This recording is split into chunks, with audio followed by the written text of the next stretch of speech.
The city never slept. It only slowed down enough to remind people how tired they were.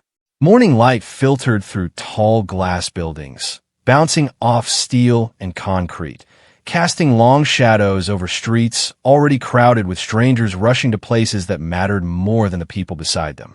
On the wide stone steps of the central station, where thousands passed every hour, a man sat quietly. His name was Daniel Carter.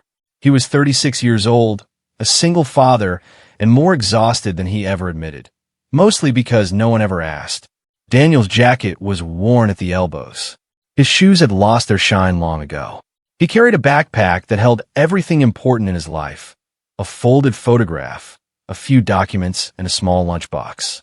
Inside the lunchbox was a single sandwich, 2 slices of bread, a thin layer of peanut butter. That was it. It wasn't much, but it was lunch and sometimes dinner, depending on how the day went. Daniel checked his watch. 8:42 a.m. He had an interview at noon, a warehouse job on the outskirts of the city. Night shifts, low pay, no benefits. But it was work, and work meant rent. Rent meant stability. Stability meant his 6-year-old son, Ethan, could keep sleeping in the same bed every night. Daniel exhaled slowly and leaned back against the cold stone. That's when he noticed the girl. She sat 3 steps above him, hugging her knees, her small frame trembling slightly.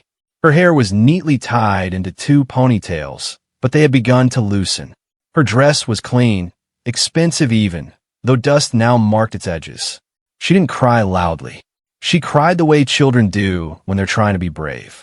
Silent tears, quivering lips, eyes scanning the crowd, hoping to recognize a familiar face.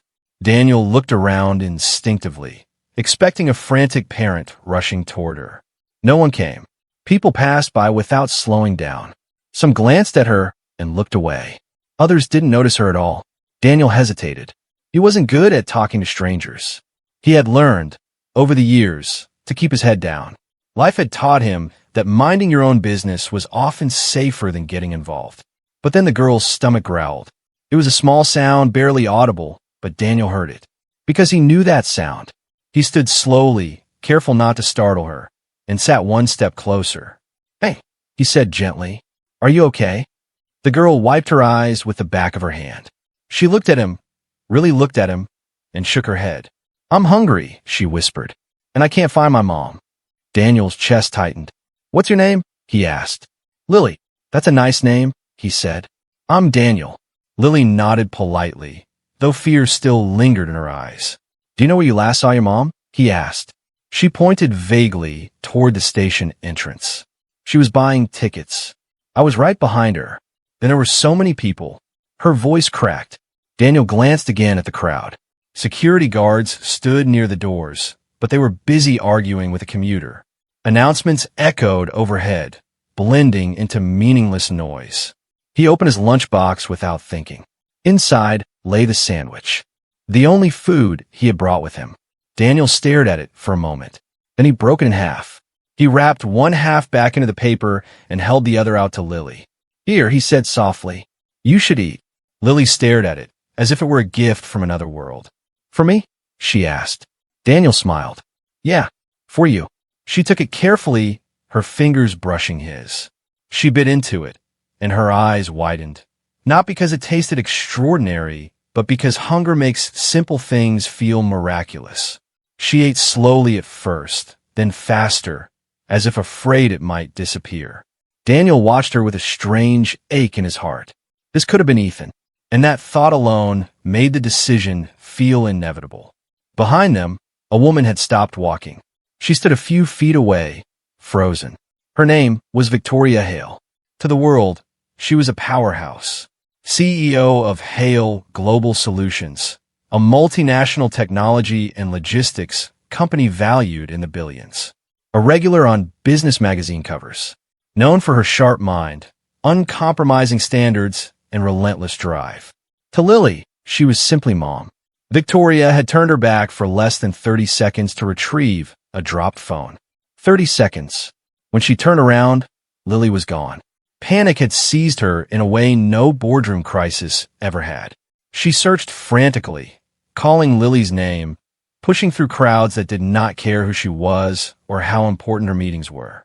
Then she saw her, sitting on the steps, eating a sandwich, next to a stranger. Victoria's heart nearly stopped.